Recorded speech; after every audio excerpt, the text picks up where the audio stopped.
The views and opinions of this broadcast do not reflect the views and opinions of Armed Media, New Productions and its affiliates.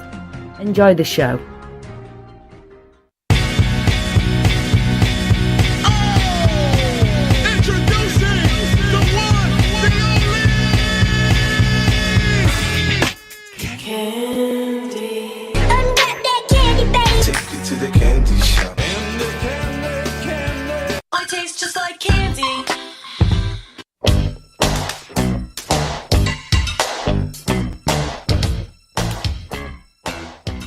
You joined our channel.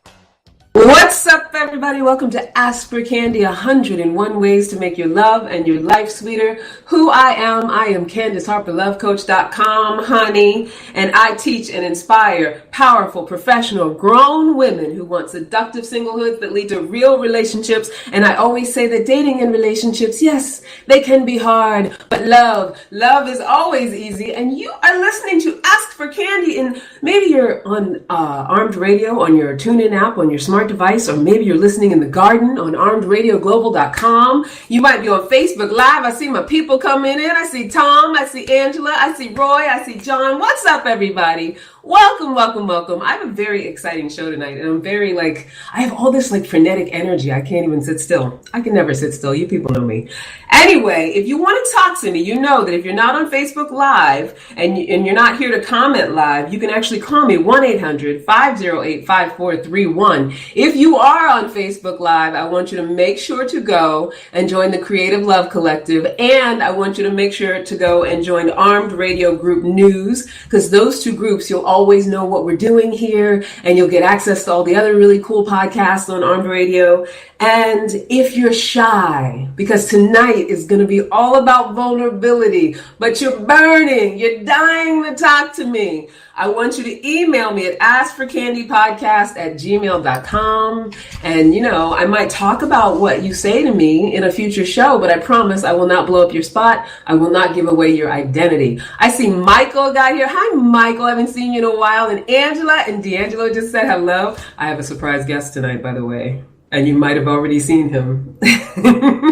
He's lurking nearby. I'm going to bring him out later. Hi, Jim. Hi, everybody. So what this show is about, you guys know who are always here. Each week we have lively conversations about different topics relating to love and relationships. Sometimes I bring on special guests. Tonight I'm bringing on a special surprise guest. I didn't even promo him. I didn't even know he was coming. Serendipity. He showed up. I was like, this is perfect. You're going to be on the show.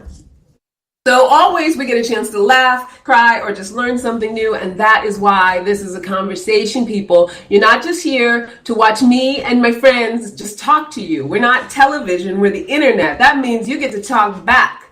You even get to troll us. I don't care. I'll interact with you. We'll go with the flow. But our only intention here, we don't want to shame anybody's love life. We just want to talk about it. And our only intention is to create audacious intimacy, seductive singlehoods, and healthy relationships.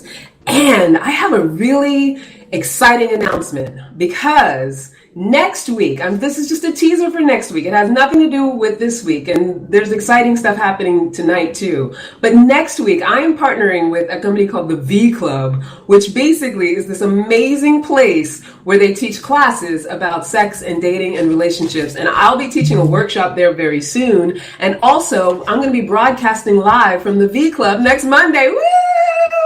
D'Angelo, you can give a little woo!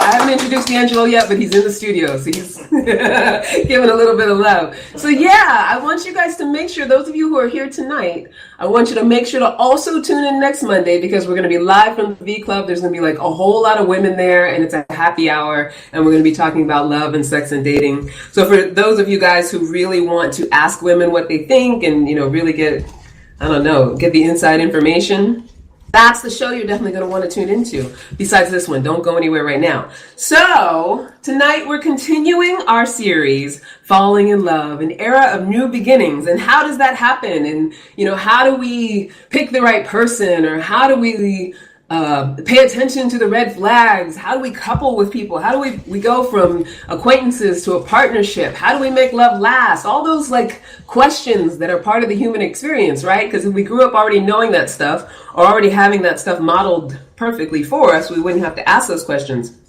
So tonight, what I want to do, there's this very famous article, or it's getting more and more famous, called the 36 Questions That Lead to Love. So what this is in the New York Times, I don't know how long ago, maybe like a year or so ago, I believe his name is Daniel, the guy who wrote, Daniel Jones wrote an article about a love essay by Mandy Lynn Catrone, which was about a study by psychologist Arthur Aaron, where he explored about intimacy and if you can accelerate intimacy by having people ask the right questions. And a lot of the questions that I get in coaching are all about, like, what do you say on dates? What do you say texting wise? And you guys know, if you've been watching the show, that I am not a tips and tricks kind of coach. Like, I am all about purpose and passion and going deep and understanding yourself and loving yourself and showing up authentically. And so the reason that this whole 36 questions that lead to love really resonates with me is because it's all about vulnerability. And it's all about being as real as possible. It's about how do you get to know someone in a way that is connective. And I hazard to say that even if you don't find someone that physically or sexually attractive, I feel like you could go through the process of answering these questions and learn enough about that person that you might find those sexual or physical or chemical kinds of feelings for that person. I don't know. It's magical how it kind of works. And you also, and I'll tell you about my situation, you also might find that person is not at all attractive to you, even in the slightest. So tonight I'm bringing on my special guest because at first I was going to do this alone or do it at least with you guys and have you guys answer the questions with me. And I still want you guys to answer the questions. But then my house guest, D'Angelo, who's been here visiting, yay, come on over, D'Angelo, who's been here visiting me, came home just in time. Yay, welcome. Hi guys, how are you? Look at all the people on the Facebook Live. Hi guys, how are you? Including yourself. So D'Angelo has been a makeup artist for almost 30 years. He's also an author and a serial entrepreneur. Yes. He's an amazing businessman. Tell us a little bit about yourself personally, D'Angelo. What do you want the people to know about you? Well, actually, I've just been writing a lot. So far I've published Enhanced Beauty for Women, and that came out about 2 years ago, and currently Enhanced Beauty for Teens. Awesome. And as you know, I'm trying to write at least 2 books a year. So I have one more coming out in a month or so called Enhanced Beauty Men's Grooming. So writing, freelancing, serial entrepreneurship. Yes. That's it. I love it. Yes. I feel like we definitely have a big demographic of the men who will be interested in the men's grooming. Yes. I have a lot of men on here that I know personally, and I think they all like to be groomed. Yes. And I think women like that too. I think they do. I think we're almost like a given, though. It's like the default. Yes. I think people are always surprised. Like, men enjoy looking good too. Yeah, they do. Actually, right? More so than I think than women think. Yeah, right? They do, yes. Because you gotta look good, honey. Yes. So, now, before we start this, first of all, D'Angelo we had like a pre-briefing a little bit. Mm-hmm. You are very brave because you didn't get to see any of the questions. No, I did not. I swear, I did not. He literally just got here like 10 minutes ago. So literally jumping in. Mm-hmm. And also, the idea here is that it's just about us, just answering just like we would if we were sitting somewhere. Perfect. Right? Perfect. And even you and I had a great conversation last night. Like, D'Angelo I've known for a long time. We've known each other for 8 years? Almost 8 years, maybe longer. No, wait, 2008 I met you. Yes, 2008. 10 years I've known D'Angelo. Yeah. So we've always had very easy conversation. Yes. We've gotten to be closer and closer friends over the years. Yes. So we're at least used to it. So that's a little bit of a buffer. That's very true. Yes. Right?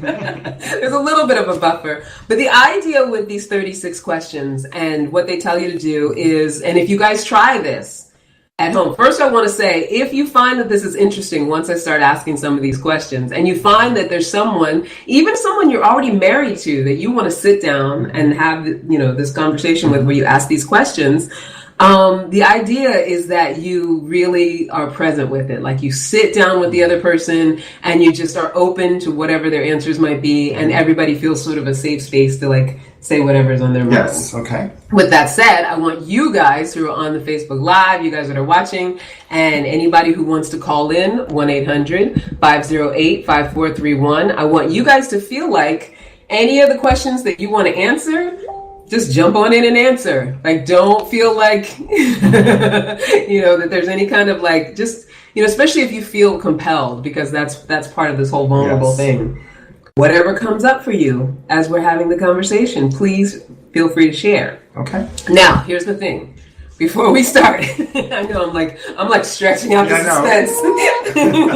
Before we start, I want to ask these questions that are not questions that necessarily require out loud answer, because these are the thinker questions. Okay. These are separate of the actual exercise. Okay. But we're all going to take a moment. Okay, here are the questions I want us to keep in mind as we're, jumping into this.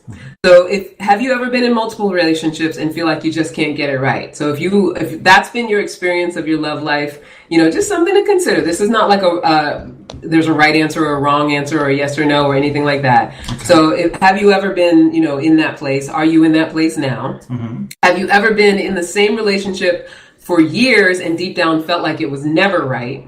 So if you're in that place right now, or if you've ever been in that place, do you often wonder, or have you ever wondered if there's something wrong with you based on what's going on in your love life? So keep that in mind. Yeah, me too, definitely. Here's another one. Do you do everything you can to better yourself and live an inspired life, but still struggle to have people actually see you? I want you guys to keep that question in mind, because that's what this whole exercise is about. How do I have people see me? Authentically, like see who I really am. Yes. Do you long for a close romantic experience that it feels like you will never have? So if you've got that in mind, those questions in mind, think about what your answers were to those questions, what your emotional connection is to those questions, right? and we can start. Now, here's the thing about it. Broken down into 3 sections. So the first part of it is like the sort of like surface get to know you. Okay. Some of them, I'm not going to, obviously we don't have time, unfortunately, to ask all 36 questions. I wish that we did. You guys know I always complain that we don't have enough time, but we don't. So the first part of it is the surface, kind of get to know you. The second part of it is like we're getting a little deeper. Okay. We talk a little bit about, how we show up in the world personally. That's the kinds of questions. And then the third part are like the deep. Okay. Yeah, the deep questions. All right. Okay. Let's do it. And we'll take turns answering first. You guys on the Facebook, don't forget that you can also answer too. So pay attention, see which ones resonate and that you want to respond to. Please do. Yes. Okay. So this one's light. Before making a telephone call, do you ever rehearse what you were going to say and why? You go first. You want to go first? Yeah. I'll say this. There was a time where I always did. And I always felt like if I knew enough of what I was going to say, that I could somehow steer the course of the conversation. Right. But I don't do it anymore because I found that I couldn't be listening when I was doing that. Interesting. Like I discovered that a lot of misunderstandings or a lot of like miscommunications would happen, and it took me a minute to realize how I was responsible for that because I was just waiting to talk. Right. I would say, wow, that's powerful. So I don't. Like I might think about what the subject matter might be, especially if, let's say it's for a job interview or something like that, or a client or something like that. But I really try not to rehearse so it can be fresh. I actually do rehearse before anything. A phone conversation, a job interview, if I'm just trying to like rally people. I don't think it's inauthentic. I think for me, I'm shy by nature. Gotcha. And most people who may know me may say, no, you're not. I really am. And I have to pep myself up to get into a crowd. I have to prep myself up if I'm dating, to like have a conversation. But I also love when someone throws a curveball. Yeah. And they throw me totally off guard of everything I've rehearsed. Then you have my full attention. Yeah. Did you always love that? Or was there a time when you'd be like... I've grown into that. Okay. Yes. Would you say that you're an introvert? I know that's not on the questionnaire, but... I would say I'm both now. Yeah. I would say up until my early 30s, I was more introverted. And I still am. I'm very analytical with most things. You say hello to me, I'm analyzing the tone of how you said hello. Really? Yeah. But that's always been my nature. Yeah. And normally, you can tell by words sometimes what's going on with people, that there's something more or something deeper. That's true. And that there needs to be more of a conversation. Yeah. So introverted in that way where I'm analytical. extroverted in a way where I love people, so I want to engage. Yeah. No, I like that. I like that. Well, you guys feel free. We're going to keep moving. Feel free if you want to jump in and say what your deal is. So if before you make a phone call, do you ever rehearse what you're going to say is the first question. And if so, why? Okay. The next question is, what would constitute a perfect day for you? A perfect day is drama-free. Wait, tell me. Wait, I got to go into that one. I'm not going to let that one slip by. Okay. When you say drama-free, what does that mean? Because drama-free is different, I think, for different people. But what's drama-free for you? How I start my day, number one, is I meditate. Okay. I have my meditations, my prayers, if you will. I have my gratitude journal, and then I have a prayer list where I actually write the names of people that come to the top of my head. Okay. And then I'll read an affirmation that's on my phone.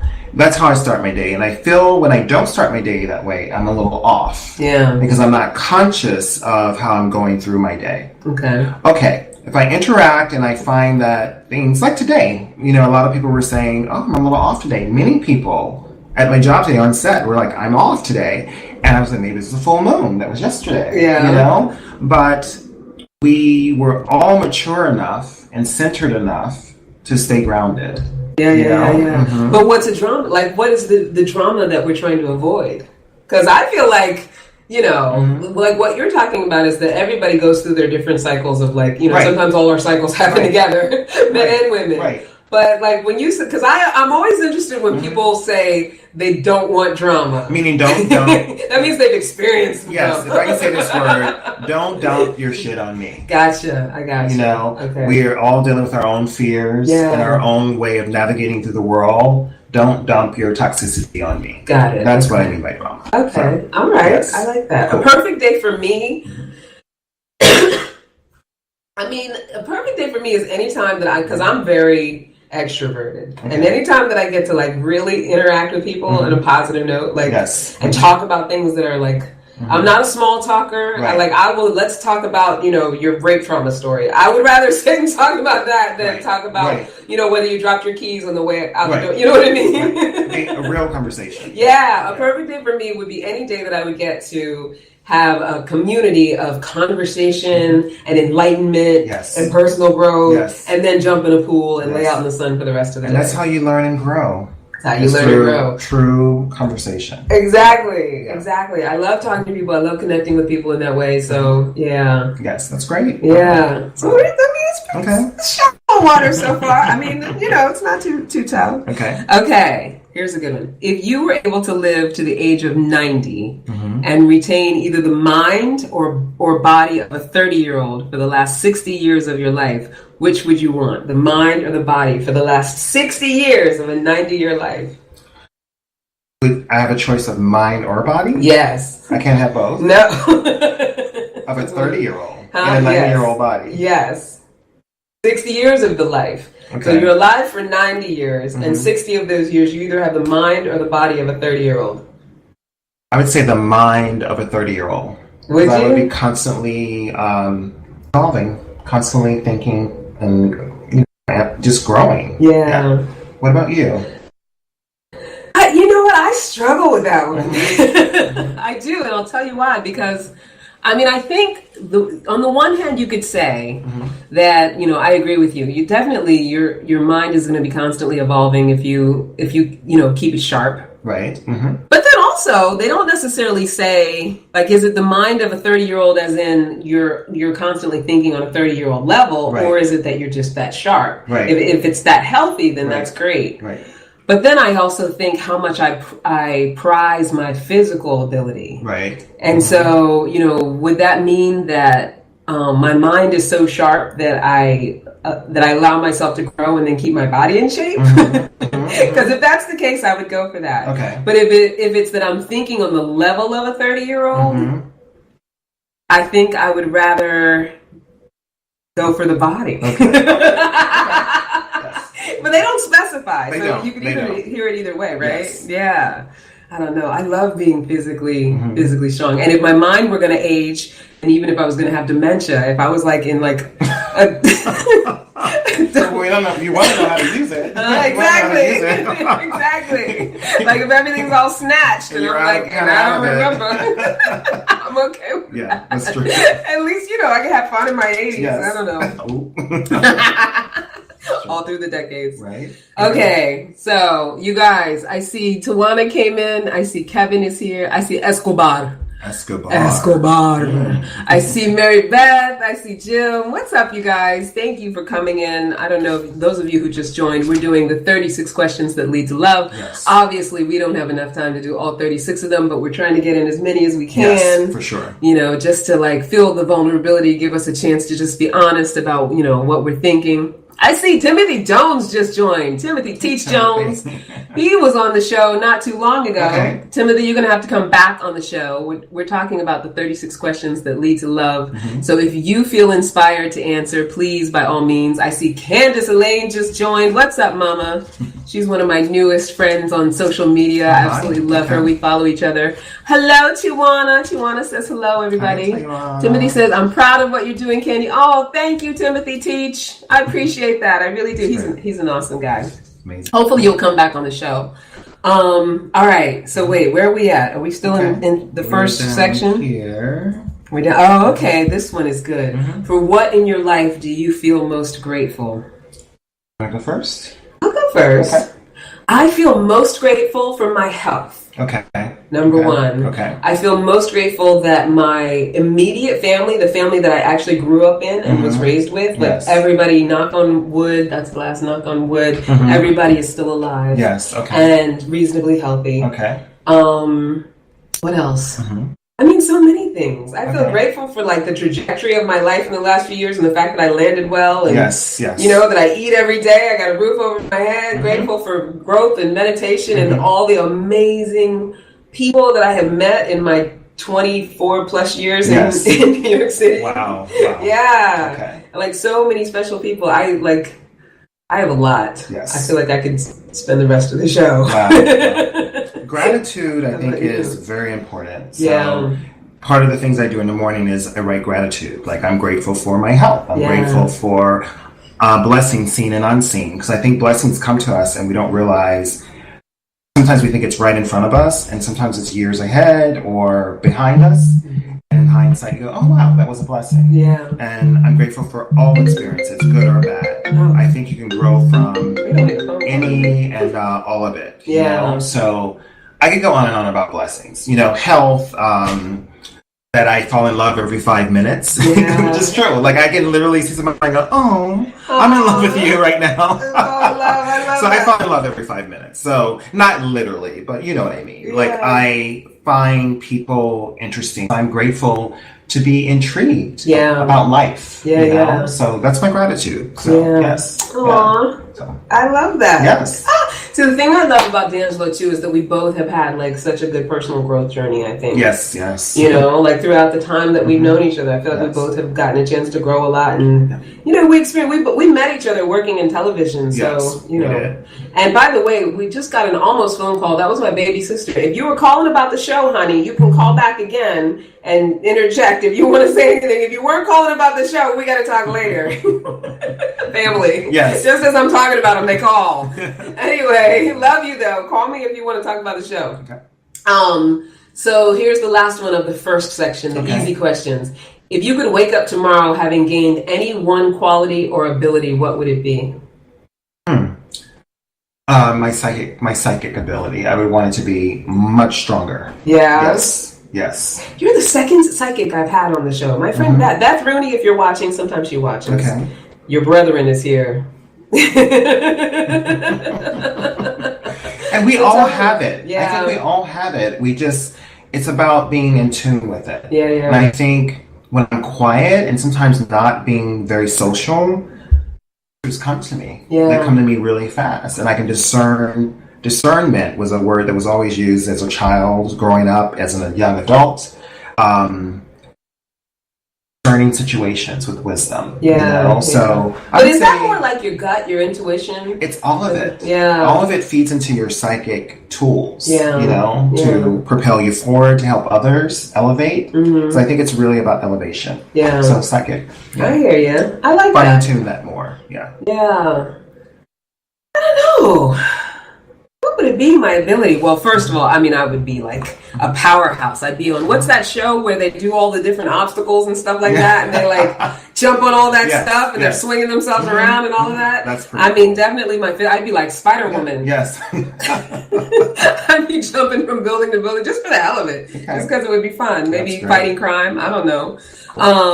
But seriously, like on a serious note, if I woke up tomorrow having gained any one quality or ability, like we were talking about last night, being unfuckwithable. That is one that that's a quality I would want to have. Explain that. And I will. Please. And there are some people on here who like Candace Moxie. Hi, Candace, who's on. She knows what I'm talking about because we've gone through some of the similar growth stuff. But what that's about, and we were talking about this last night, is when we stop being triggered by other people's words and behaviors and other people's inability to show up in a way that we expect or show up in a way that we would show up. Right. Right. And I would say one of the struggles of my adult life is being in a space of number one, either expecting people to behave the way that I would behave or that I would want them to behave, or not putting me first as opposed to putting themselves first. Right. Which, when you say it, it sounds like, oh, duh. But when you're not conscious of that, it's very easy to think that someone's behavior is because of you. Right. True. And take it very personally. I don't know. Those of you who know the 4 agreements, don't take anything personally. It's hard not to. It's very hard not to. Very hard not to. And it's not because for any other reason than that we, as humans, we think everything revolves around us and everybody's actions revolve around us. That's how we are when we're children, and as we grow out of that.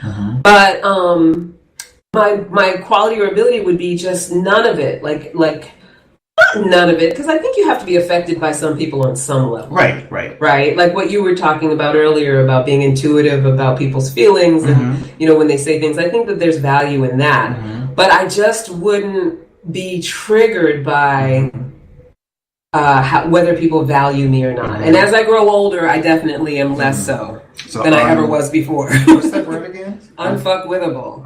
Like, when people talk about how someone throws shade at them and so they had to like snap back and all that and clap back. And that is not unfuckwithable. People think that it is, or when people it's actually being reactive. It's being reactive. Not proactive in a situation. Or even that other thing that people do. I always say it's the Real Housewives reaction where it's like, I rise above it and you act like I act like I'm above it because I ignored you. Even that is a passive aggressive reaction. Active aggression, but when you're unfuckwithable, you're so strong in your stand of who you are that someone else's words and actions don't tip you over. They don't put you over that edge. I call it you dig in. You dig in, not with them. You dig in to your own personal journey, your life, and healing. So anything I've gone through where I was fucked with, I dug in deeper in the sense of like, I'm going to grow in this situation. And not like come for someone, even if they're coming for you. Just say, you know what, I'm going to stay focused and dig in. Like it's always an opportunity to grow. And it's not the easiest thing in the world. It's not. It's not. But that would be the strength. To get right into the growth. Rather than get into the and you have to learn that over time. So I agree. I agree. All right, people. I don't know how you guys are doing as far as I see people joining in. Y'all just watching us like TV. I see Candace is here, right? Candace is here. Kevin is here. Roy is watching. I love you guys for hanging in there, and feel free. Don't be afraid to get vulnerable because we're getting to know each other here, right? Getting to know each other better and better. And here's the thing about this, and after we do the second section, I'll tell you what happened when I did it with the guy I was dating. I want to hear this. It's a story, I'll tell you what. Okay. You have to excuse my cough. Those of you who were here last week, I'm getting over a cold. It's almost gone now, but every now and then I just my chest heaves. Ooh, Anyway, section 2. The first question is, if a crystal ball could tell you the truth about yourself, your life, the future, or anything else, what would you want to know? The future. You would want to know your whole future? I would want to know, yes. Yes. Really? All of it. All of it. But I do know that man has free will too. Yeah. So you can shift it. Yeah. But I would want to know whatever that magic is. See, that would drive me crazy. Really? Yeah. Or I would feel too like predisposed to like. I mean, you're right. Like obviously you can choose, and I guess if you know, you could always change the trajectory. Right. Yeah. But yeah, that's I've interesting. been told things, and some were very accurate about my future. Yeah. But certain things I was like, I'm not hearing that. Like I'm not having it. I'm not having it, and I shifted it. You know. Yeah. So or wasn't ready for it when the person told me it was coming. Yeah. And then it's coming much later, but it was the future. Wow. Yeah.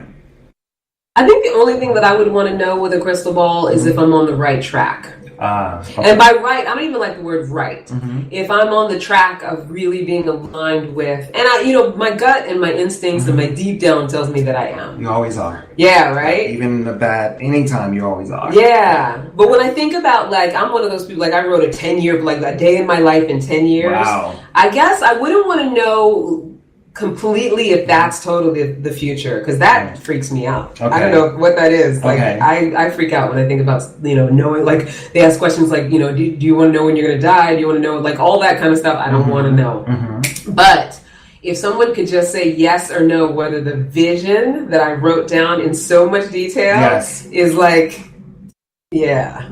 I think we have the crystal ball. Yeah. It's within us. Yeah, I agree. It's a ball of energy that we into the world. Yeah. What do you guys think? What do you think? Feel free to chime in. Roy Fisher gives a thumbs up. Yes. Hi, Roy. I don't know if that's a general thumbs up just because he joins the show. That's Hi, great. honey. I'm glad that you're here. Mm-hmm. And Roy, I feel like you're subbing for Lee tonight because Lee is always here. He's not here tonight because he had some dad duties. But Roy, you're here pretty often. And even though you don't talk as much as Lee, both Roy and Lee I went to high school with. Oh, wow. So I've known them forever. That's amazing. Wow. And they join very often. That's amazing. So I'm glad you're here. Thank you, Roy. Mm-hmm. Okay, so here's the next question. What is the greatest accomplishment of your life? Yeah? Wow. It is. Sometimes it's hard to like big up yourself and like... The greatest accomplishment of my life is... Okay. Yes. I won't say awards or writing books or whatever. That's whatever. Living. Being fully present. Being present is the biggest accomplishment. Really?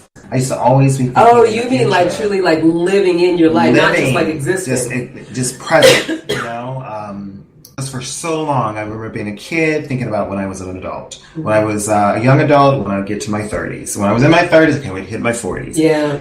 But I know many people that didn't make it there. Yeah. So to be here at this present moment, centered and aligned, it makes me happy. Yeah. I got you. Yeah. And you? I hear that. Yeah. The greatest accomplishment of my life. Mama's done so many things. I would say, you know what? When I was 5 years old, I said to my mom, or I started saying to my mom that one day I'm going to live in New York City. Oh, wow. Okay. And I don't know if it's because, and here I am dating myself. I don't know if it's because we used to watch Mary Tyler Moore or what it was. Yes. But and like movies that always took place in New York. Like I remember, like I don't know if you guys remember, what was his name? Dudley Moore and Arthur. Liza Minnelli. Yes. But like there were so many movies that Miracle on 34th. There were so many movies that took place in New York City. Yes. And I remember being 5 years old, telling my mom that one day I was going to move to New York. And my mom, whatever. She always sort of indulged my, whatever. Yeah. Okay. I don't think she ever believed it was going to happen. Wow. And I don't think like my dad. I don't think he ever believed it. It was just talk, and I talked about it not incessantly, but I would bring it up as I was growing up. But I think my biggest accomplishment was just like setting that intention so young, and then actually just doing it on my own. Like, how powerful is that? What do you mean? That young little girl understood manifestation. Yes. I knew nothing about the law of attraction at 5, but I knew everything about the law of attraction at 5. Exactly. Right? I wonder what your audience thinks. I know. Yeah. Well, what about you guys? You guys can talk about your accomplishments too. I know my friend Candace, she's got a couple really big ones. I don't know if she'd big up herself on those if she's still watching. Candace, you're welcome to chime in with some of yours. Okay. But yeah, just coming here by myself and, sometimes thriving, sometimes just surviving, barely making it. Mm-hmm. But yeah. But you're here. But I'm here, yes. I would say that is, above all, like anything else. Yeah, I've had some, whatever. Yes. Everybody gets their little accolades every now and then. Yeah. All right, so the next one is, what do you value most in a friendship? What I value most in a friendship is loyalty. Loyalty. Can I say more than just one? Yeah, you can say whatever you want. Loyalty, honesty, and integrity. Okay. I think all of those are kind of a dying art in many ways. I've observed, not only in my personal life, but in the lives of others. I'm like, why is it so hard to be loyal? Mm-hmm. Why is it so hard to be honest? Even if you think it's going to hurt the person you love, I think honesty is so valuable. Yeah. And integrity, they're all linked. You have integrity in your personal life and you have integrity in your professional life. Yeah. And I think you should walk that path. I'm not saying we're human. We make mistakes. Yeah. But I think it's always something we should aspire to. That's all. Yeah, I got that. I agree. Like, I do think that those are very important core values and traits for me. I think what I value more than anything else in a friendship is when I feel like someone, first of all, when I feel comfortable enough to let someone completely see me, in the sense that, so since you guys have been watching this podcast, sometimes you see me be silly, you see me be whatever, but most people who meet me on the street or meet me places think that I'm this reserved, believe it or not. People out there in the world think that I'm this reserved person because I was always taught to have manners and, be feminine and, whatever all that means. But when I have friends who see me at my turn it up. Basis level, twerking with a rag on my head. When I have friends who see me acting a monkey, or I don't know if I should mention her name or not because I might embarrass her, but we give each other the poop report, like the friends that I can just be yourself, and get it gully and just be completely authentic and not have to be anything else. I mean, here's the thing though. Let me caveat all of that with saying that at this age, I don't really feel like I have to be anything with anybody. Right. But on some level, there is, certain company where there's an appropriateness that's required. Yes. So those are people that you're not going to necessarily have as close of a relationship with. But yeah, those people who are just they accept my weaknesses and admire my strengths and, have all of it and don't need to make me smaller or don't need to blow up my head, or, can just be with me. Right. That I value over anything. Yeah. That's beautiful. Yeah. Wow. Thank you. It's good. You're one of my people like that. Same, we're going to be twerking later. Yeah. Oh, yeah. Let me get you to twerk. All right. Okay. Wait. Okay. So that was the last one for that last page, right? Let me just make sure I got all those. What do you guys? Okay. So what are we looking at on time? Okay. We got a good 20 minutes. Okay. We're going to do a few more of these. And like I said, those of you who, I see Scotty Nevers. Hi, Scotty Nevers family. Those of you who actually want to do this with somebody, and I suggest that you do, even if you've been married to them for a very long time. We're just skimming some of the questions. The questions really go in depth. There's some really good ones here where you really get to know someone. Quickly, I'll tell you the story of what happened when I did this with the guy that I was sip dating. a little tea. Sip a little tea, honey. Tell me. We had been dating. I think we'd done 4 dates or something like that, and we decided to do this 36 questions. And I really approached it I'm going to go into it as raw and real as possible. And at one point, one of the questions had me answering. I was talking about my father, and it brought tears, and here's this person, I've only been dating him, 4 times we've gone out together. So that's a very vulnerable place. I don't think just crying is vulnerable, but when you're talking about the things that, cause your emotion and you can express yourself, that's very vulnerable. So, and as a father to daughters, he was very touched by it, and I could feel that he was feeling a connection, and it was just a natural human, nothing odd or weird or anything like that. But then when he would answer the questions, it just, to me, felt so presentational and he was trying to say the right answers. And here's the thing, I got that he was trying to say the right answers, and I appreciated. Was he nervous? I don't know. know if I would say it was nervousness. It was more like sort of in his ego. Ambassador. Yeah. And even in recognizing that, it didn't make me like, ugh, he's in his ego. It just made me like, well, you didn't give me a chance to really get to know you. Like, I don't feel like I know you. Right. Okay. And so what it did was it made me feel like, you're not the one. Right. Okay. And I think he wanted to push the relationship further. Okay. Like, he wanted to like really rev it up. Okay. You know, and this is the thing about these 36 questions and why I recommend doing it. Because a lot of times people write into me or they, you know, when they ask me questions, it's always about should I or shouldn't I with someone. And if you want to find out if you should or shouldn't with someone, do this exercise because it gives you an opportunity to get vulnerable without having to force it. Is this part of your love coaching? Because I did it with you. Yeah. And it was powerful. Yeah. So is this part of the love coaching? Well, you know what I do after people do my whole program, like if they do a 45-day program, I have a client, the first client that I recommended this to, I had her do it like almost right away. Okay. I strongly recommend, and I put it in the final package, that one, because usually they've started dating if they weren't dating before, or, you know, by the end, they're judging something up with someone, or at least they've put themselves out there. And I say, as soon as you can get to this with somebody, even if you're not even attached to wanting to date that person, get into the practice of letting people get to know you in this way. You know, and that's the thing too. I mean, my program is about really getting purposeful and self-understood and self-accepted. So by the time you're in that space, doing this exercise is not so daunting. It's like, you know, I know who I am. I'm proud of who I am, so I can talk about this stuff. And take it or leave it. Yeah, exactly. You know, because I think too, you know, the reason that dating can be so hard for people is a lot of times we think that we have to be something when we're not sure of who we are or what's important to us and you know what our purpose is. We think we have to put on some sort of like, and that can be exhausting. Yeah, it is. It is, right? And I think that's why people start to hate dating. You know? But like something like this, it just lets you strip it all away.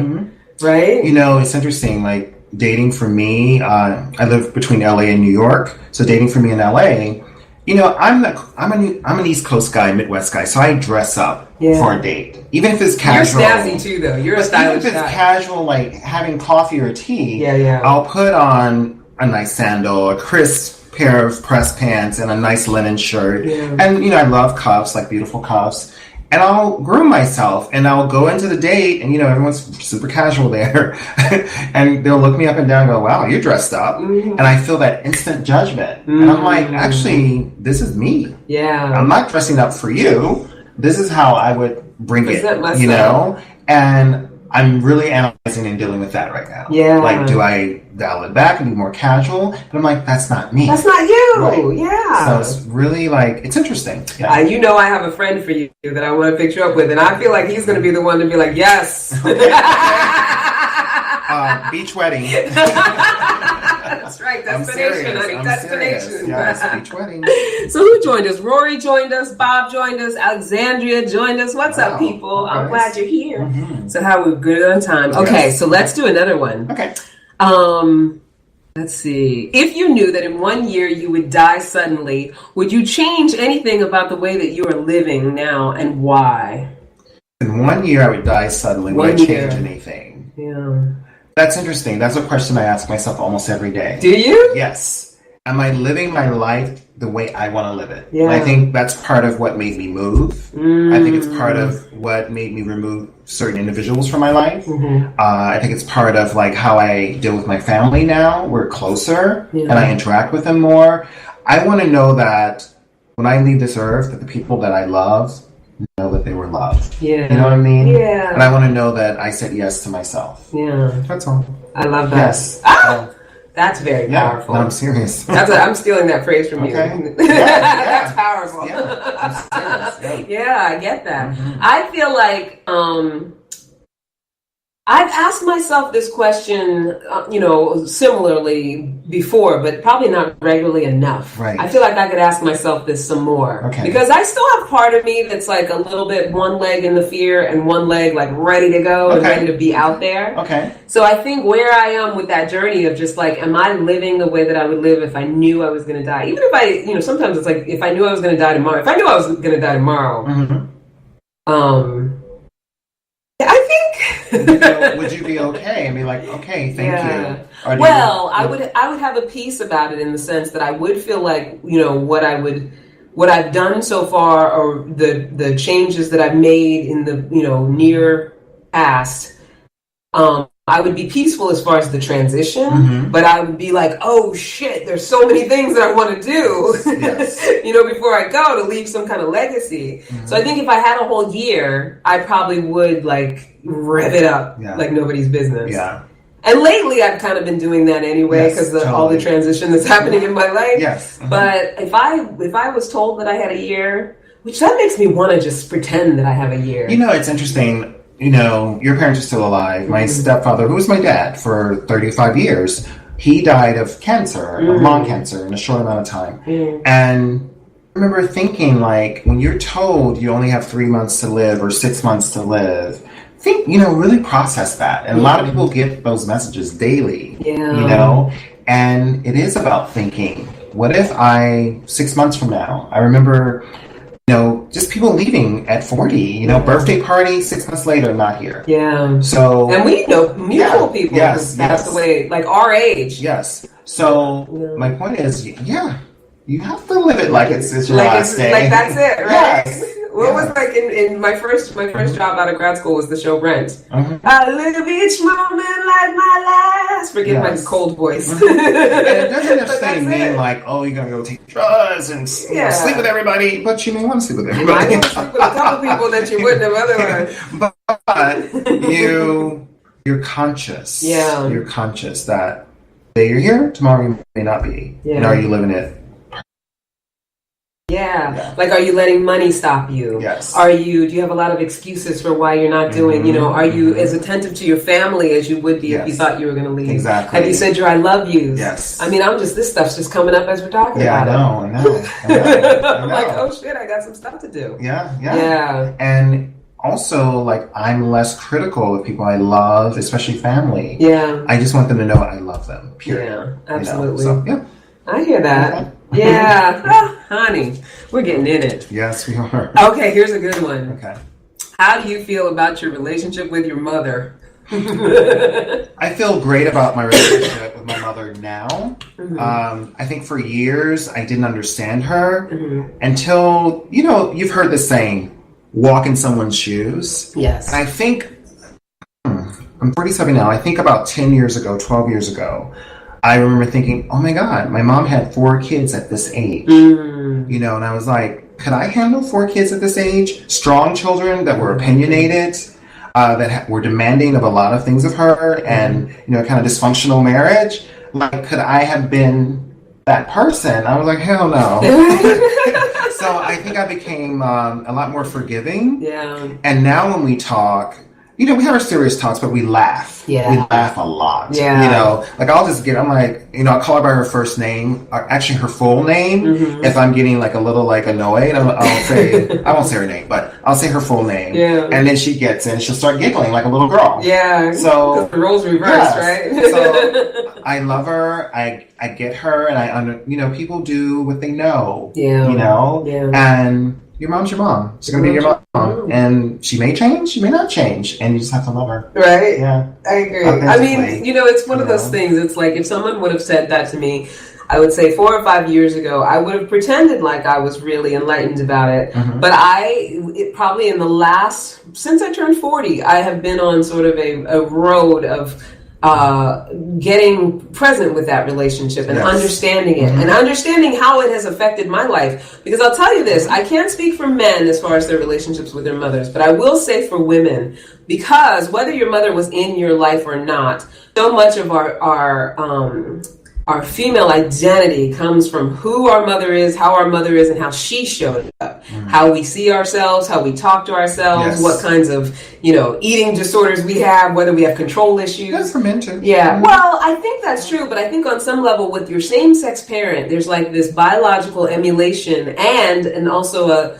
a sense of yourself. And I agree. Like, I definitely think for a man, your mother does define a lot of who you see yourself as a man. Yes. But a lot of times too, same-sex parents don't necessarily separate that you're a separate human being. Right. Right. And a lot of times same-sex parents will treat you, or same-gender parents, I should say, will treat you as if you're just an extension of who they are. Right.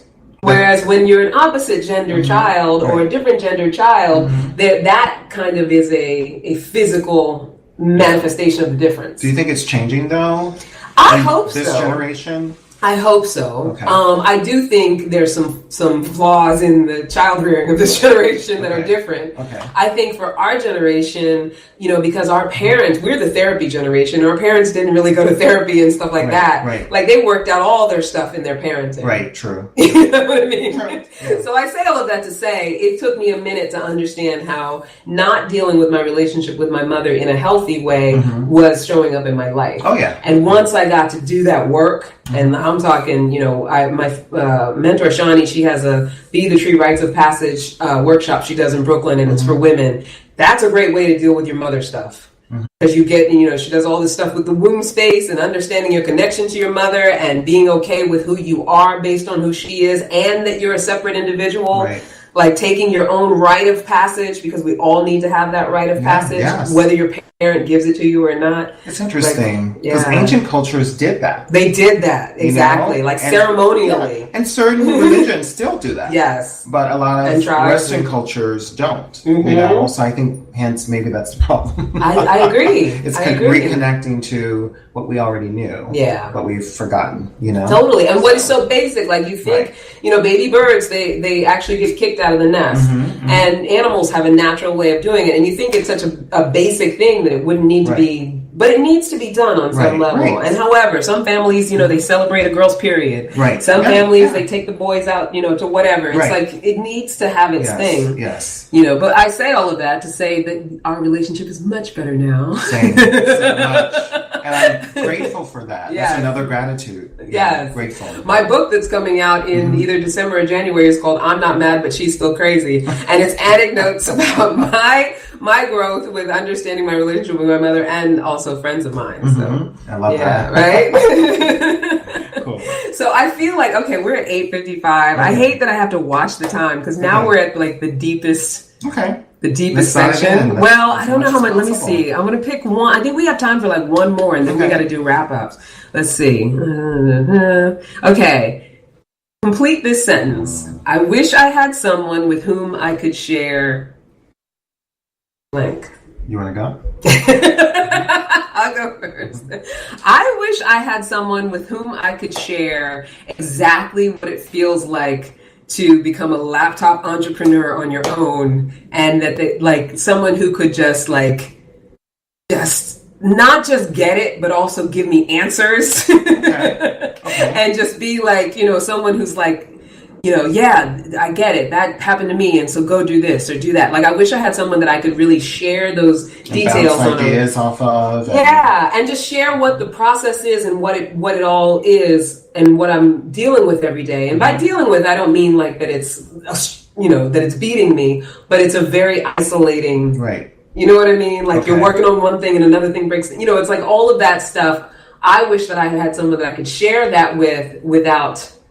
And with understanding of it, like that they get it. I like that. Yeah, I like that. Yeah. I wish I had someone that it's here that showed me unconditional love, which means allowing me to be the crazy side of D'Angelo, the Zen side of D'Angelo, the guy who likes to travel, the guy who likes to just sit and watch a movie, or ice cream. Thank you. Or, museum. Or eat ice cream, and because I'm lactose intolerant, but be okay with that. And the aftermath. Unconditional love. Yes. Yeah. So yes, that's it. I like that. Yeah. That's awesome. All right. Now see, here's the thing. When you do this exercise for real with someone, at the very end of it, after you do the 36 questions, and I want you to do all 36 of them, those of you who are like, jonesing to do this, there's an exercise where you sit across from the person and you stare into each other's eyes for 4 minutes. Wow. Obviously, we don't have that kind of time. But I'm going to make sure that you guys have the link so that you can get all the questions. And I want you guys to do that with each other. If you choose a partner or a friend or someone that you want to be a partner with to do this with, that 4 minutes of staring into each other's eyes unbrokenly, no laughing, no talking, just set the timer and just really connect. Wow. Like I've done it in a few different classes and growth classes and stuff, and like I said, I did it with the guy that I did this exercise with, and I got to see who he was. You know, whatever that meant as far as my attraction for him. But you really get to see a person when, you know, when we're willing to get present like that. It's about presence. Yes. Right? And how often do we really look at each other? Yes, true. Eye contact is very important. Right? Yeah. Not often enough. So, all right. Thank you so much, D'Angelo. Thank you. I love you. I appreciate you for being game. You just jumped. You. He jumped right in. He came home and was like, okay, I got to pee, and then jumped right out. I was like, okay, I'll do it. So I appreciate that. The thing is about being vulnerable. Yes. You know? Yes. Like, I'm not shaven, you know. It's like, you know what? Dive in. You were like, should I groom? You're like, no, I'm just going to do it. I'm just going to do it. I was very impressed by that. Yes. Thank you. And thank you guys. I know everybody was just like, okay, we're not chiming in. I'll just listen. I'll just watch like TV. It's okay. You can always chime in later. As you know, I'm going to be loading this one. I always say that. I'm catching up. I'm going to get all of them on the YouTube. So if you want to come back and watch on YouTube, that's great. Any of the links that you need, especially this link, the link to my program, which is the Secret Art of Seductive Singlehood, that's the 45-day program that I was talking about. Generally, I mainly work with women. Only got 1 minute left. So it's an intense mind, body, and spirit practice that causes major shifts and transformations in every area of your life, especially romance, weekly coaching, accountability, and a book that we co-create that you can take with you for the rest of your life. And you get to learn that your purpose is not to partner. Partnership is for your purpose, and attract whoever you want. Now, event calendar, Inner Edge with Growth Source, women entrepreneurs and business women. We're doing with Growth Source Academy this weekend. DM me if you want to go to the Inner Edge. It's a weekend workshop this weekend, Saturday and Sunday. Live broadcast from the V Club. So you guys tune in next Monday. There's going to be all kinds of women at the V Club.